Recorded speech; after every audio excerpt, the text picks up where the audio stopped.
Ogden takes that kickoff. Looked like right at their goal line. It looked from our angle like maybe he had stepped into the end zone when he caught that. And he returns it out to about the 23-yard line. Yeah, let's see if we can see where he catches that. After this play, if you're in the end zone when you catch that, you're not supposed to be able to bring it out. Maybe he stepped back into the end zone. Now they're just going to wedge it. Quarterback sneak to Sadie White. Picks up 3. Let's see where he catches this. He's in the end zone. Yeah, I'm surprised they let him return that. That was a yard deep in the end zone. Wasn't as close as you made it sound.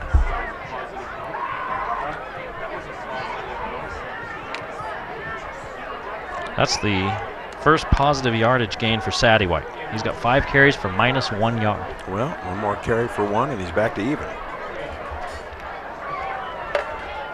And if I were Ogden, I'd start chewing some clock. Try to keep that offensive Logan off the field. 2 tight ends, power I formation. Give to Hillman. Not much room to run. Keeps spinning. I don't like that formation at all. They were just so tight. There's a flag on the field. And it looks like it's going to be sideline warning. Here's a look again at that. Yeah, that's pretty deep in the end zone. Did they actually throw the penalty, or just? I think they just gave him the warning. Yeah, he's got to throw the flag to stop it and get the head officials' attention, and then they give him a warning. Next time we'll do a penalty. It's a 2-yard gain there by Hillman. Well, that's been a big deal for. It's been a big point of emphasis on every level, from high school right on down to the little leagues. That sideline warning and keeping everybody back behind and out of that coach's, behind that coaching box. Ogden takes a timeout. They've had, officials running down the field, trailing a play, or as a play's going downfield, and teams are out there in that box way out by the field. And an official. They had one case where an official got hurt quite badly because he ran into somebody, and in fact, I heard of a case that the thing that was really the straw that broke the camel's back was an official running down the field, runs into a kid that's out there part way onto the field. The official gets hurt, and then the kid's family sues the official. Really? For running into him. What? Down there, and supposedly won. Now, I don't know if that's a sports... Have we all gone insane? I don't know if that's a sports urban legend, but that's the word out there. Skyview leading Box Elder 7-6 with 5 minutes left in the first half. Mountain Crest and Bonneville tied at 7, so Region 5 gets underway. Those 2 teams playing out of the valley tonight. Logan hosting Ogden. Next week, Logan will be at Skyview. So we've got Logan 4 weeks in a row. And we're Skyview, then we're back to Mountain Crest. Haven't had Mountain Crest for a little while. They've been playing out of the valley.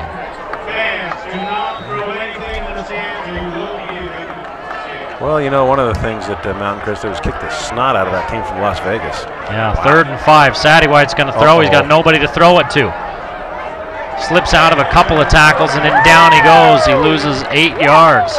They had 2 men out in the pattern, and they were covered, and Sadie White was just trying to get away. That's going to be about 4th down and 13 now. Another punt coming up for Ogden. He turns to try and get away, and his own man is right there to slow him up a little bit. Finally brought down by number 35, Jason Fairborn.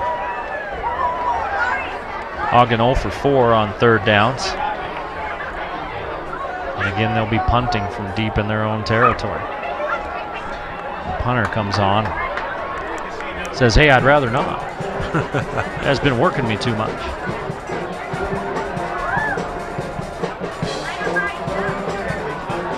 This one, fair catch by Hartman. And he's kind of disappointed in his decision.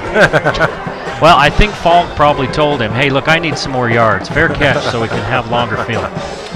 Because it's Falk back out there. He'll stay out until he does not lead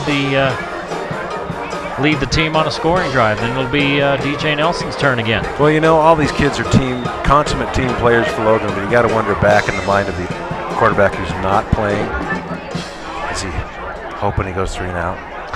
So it's his turn next time. Kirby Olsen gets down on the ground to haul that one in. 7 yards on 1st down.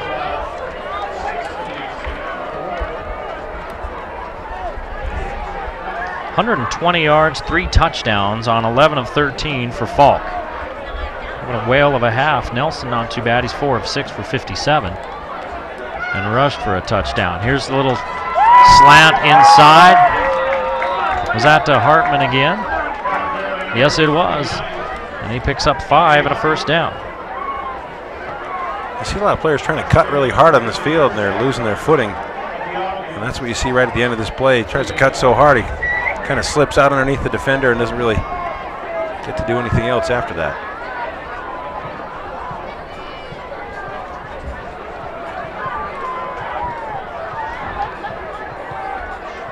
Schmidt motions out of the backfield. Falk all by himself. Across the middle. Schmidt still on his feet. Turns the corner, stays in bounds, and he's down inside the 20-yard line. Boy, Schmidt was a little gimpy a couple of plays ago. Didn't look like it there. Great tightrope walk along the sideline. Seeing a lot of underpasses from Logan. They're taking what the defense is given, and they're making Ogden pay. Schmidt with a great extra effort for a yak. Yards after catch. I would yak after running that far as well. I would. Mine has a CK though. 25 yards. Schmidt, 70 yards on 5 catches and a touchdown. He's having a pretty good night out of the backfield. Under 4 minutes to play here in the first half. 28-7 Logan. They're looking for more. Falk looking to the slant. Schmidt catches it. It looked like it had been broken up, and somehow Schmidt hauled that thing in. He had to. Falk drilled it into his chest. That kid is solid. He took a shot right as he caught that ball. Didn't even phase him. 10 yards, first and goal.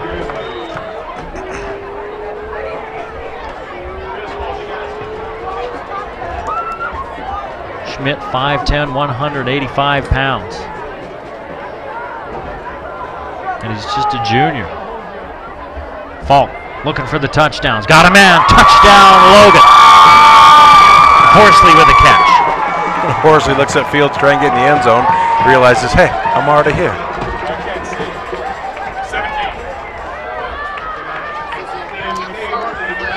Four touchdown passes in the first half for Luke Falk. And Logan extends the lead. Looking a whole lot like last week, except for the visitor has points in this one in the first half. Park City hadn't scored in the first half last week. Thompson's kick up and good, and it's 35-7. Logan rolling in homecoming.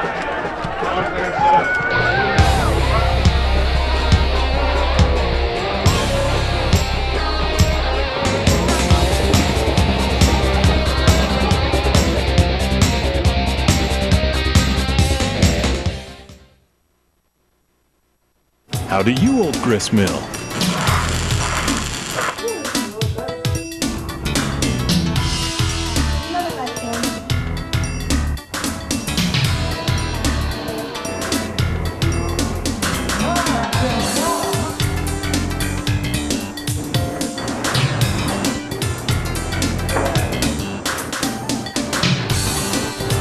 Old Grist Mill Bread Company, Ogden, Brigham, Logan. 35-7 our score here. Logan all over Ogden, taking the claws out of the Tigers. Who would win in a battle between Tigers and Grizzlies? Well, tonight it's certainly Grizzlies. He's in the end zone. He's in the end zone again. Maybe there's a rule. I think it's to be a certain point. Hillman tries to turn the corner, and down he goes. Have to check on that, what that rule is. I guess, you know, Bruce Allen is a fantastic official, and he's standing right on top of it. I'm sure he knows the rules better than we do. A great pass from Falk to Horsley, all alone, and that's delivered right where it needs to be. Well, that's the thing about those rules. I've got a rule book, and I'm looking through those and reading those things, and there's a whole lot of. I got a couple of friends that are officials, and I bounce things off of them all the time. When you think you have it all figured out, and you find out there's a lot of nuances to it. And they change one. Yeah. So that's why, really, it doesn't do any good to holler about the refs, because I guarantee you they know more about what's going on than you do. If their eyes are open. Now they come out in a spread formation as Ogden. Trying to throw the out pattern. And there's big Devin Cannon. And a loss of 5. Well, you got to think Sadie White has got to see Devin Cannon out there just waiting to destroy his running back coming out of the backfield, and that's exactly what he does. Wraps up, drives through. Well, Annis is supposed to make the block there, so that his guy can make a move, and that just didn't happen.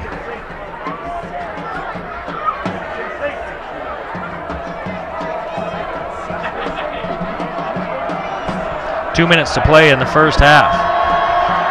As Ogden spreads it out, going down the middle. What a pick out there by Watts! That's who we talked about earlier, Carter Watts. That's a fantastic grab. Sadie White was looking for Annis, who would split the defenders, and Watts recovered and snatched it out of the air. Wow. That was a D1 play right there. Falk back on the field. Logan will look for more points.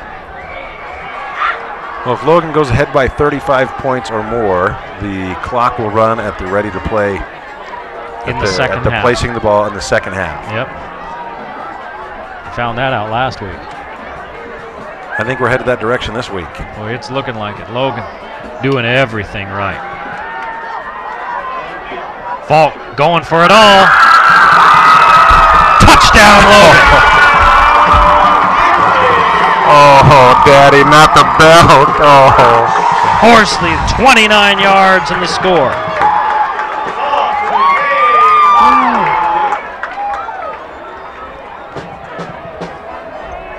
What a great pass by Falk, and a lot of faith in your receiver. Throw it into double coverage, he goes up and brings it in. Great catch and a good pass.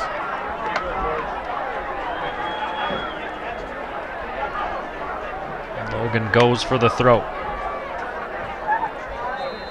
And it comes up 7s for the Grizz. 42-7. Routes on.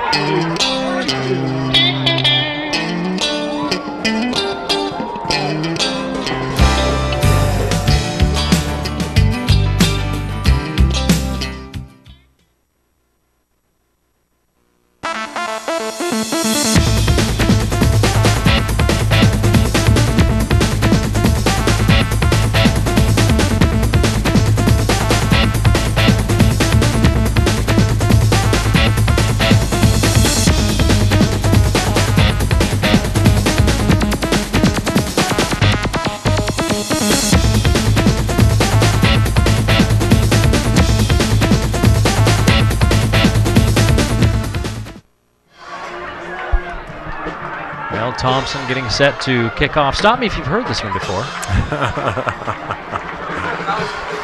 Thompson getting a workout this week as well. Well, Thompson's going to need some steel-toed kickoff shoes.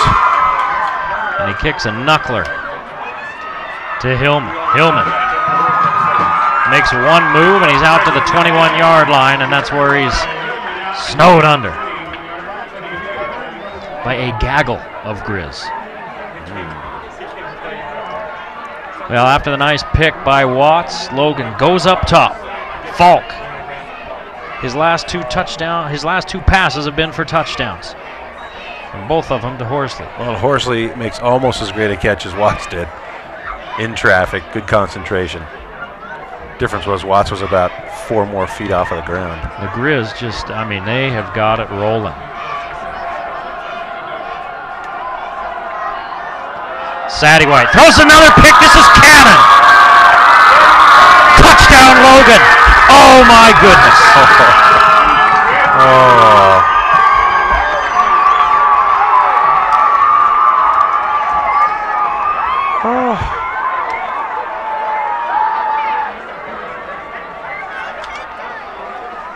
Well, Logan put 49 on the board in the first half last week. They're a PAT away from doing it tonight.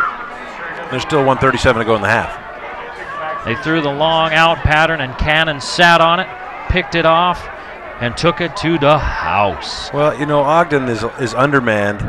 Got a new coach, a new quarterback, But this has got to scare the you-know-what out of the rest of the region. Watching Logan get rolling on offense, and they're